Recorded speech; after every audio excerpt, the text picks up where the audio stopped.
అందరికీ నమస్తే అండి. Welcome to Subhash journalist. YSRCP మాజీ మంత్రి, ఆ పార్టీ మహిళా ఫైర్ బ్రాండ్ చిలకలూరుపేట మాజీ ఎమ్మెల్యే విడదల రజనీ గారి రాజకీయం ఇప్పుడు ముందు నుయ్యి వెనుక గొయ్యి చందంగా మారిందా? వైఎస్ఆర్సీపీలో తన పట్టు కోసం ఆపసోపాలు పడుతున్నారా? చిలకలూరుపేటలో తన ఉనికి కోసం ఉనికిపాట్లు పడుతున్నారా అంటే ప్రస్తుతం ఆ పార్టీలో రజనీ గారి చుట్టూ జరుగుతున్న రాజకీయం చూస్తే అవుననే చెప్పాలి.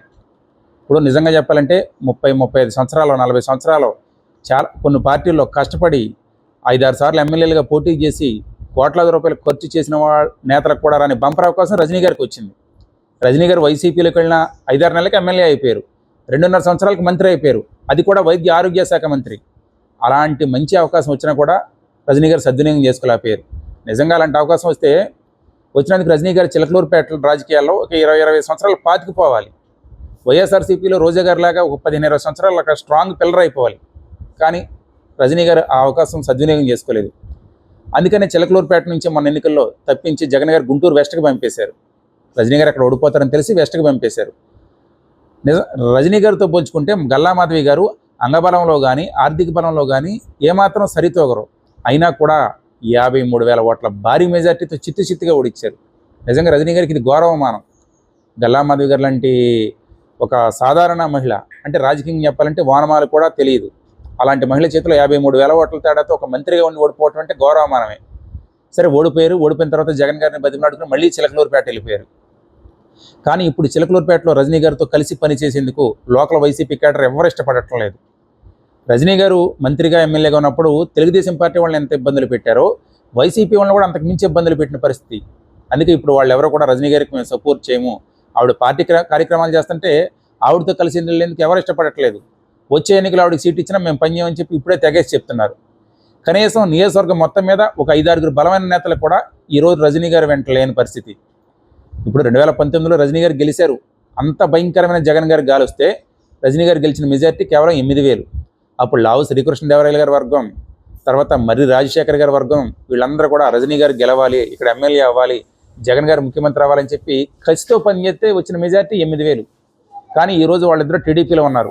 పైగా వాళ్ళ వర్గంతో సున్నం పెట్టుకున్నారు. రజనీ గారు వాళ్ళ బద్ద శత్రువులుగా ట్రీట్ చేశారు.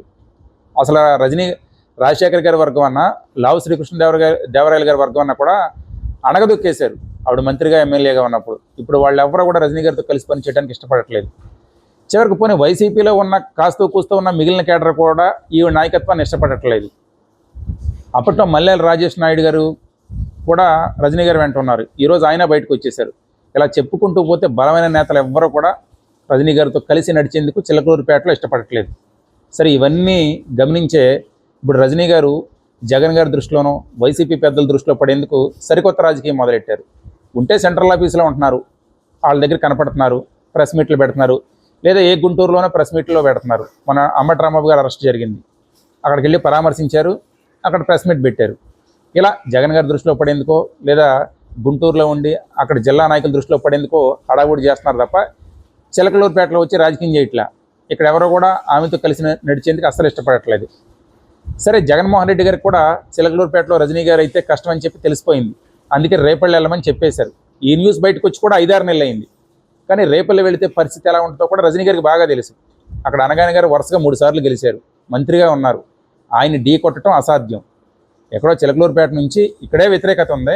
ఇక్కడ నుంచి రేపల్లి వెళ్ళి అక్కడ నాన్ లోకల్గా గ్రిప్ తెచ్చుకుని రాజకీయం చేసి అనగాని గారిని ఢీ కొట్టడం అంటే అసలు సాధ్యమయ్యే విషయం కాదు. ఇప్పుడు ఎలా చూసుకున్నా రజనీ గారికి ముందు నుయ్యో వెనక గొయ్య అయిపోయింది. చిలకలూరుపేటలో కేడర్ ఇష్టపడట్లేదు. రేపల్లి వెళితే చుక్కలు ముందే కనపడుతున్నాయి. మరి వీటిని ఎలా బ్యాలెన్స్ చేసుకుంటారు? ఏదో రకంగా జగన్మోహన్ రెడ్డి గారిని ఒప్పించుకుని చిలకలూరుపేటలో ఇష్టమైన కష్టమైన ఇక్కడే పోటీ చేస్తారా, లేదా ఇక్కడ రేపల్లి వెళ్ళి చావో రేవు అన్నట్టుగా అక్కడ అనగాని గారిని ఢీ కొడతారనేది చూడాల్సి ఉంది. ఏది ఏమైనా రజనీ గారికి 2 చోట్ల అంత ఈజీ టాస్క్ అయితే కాదు.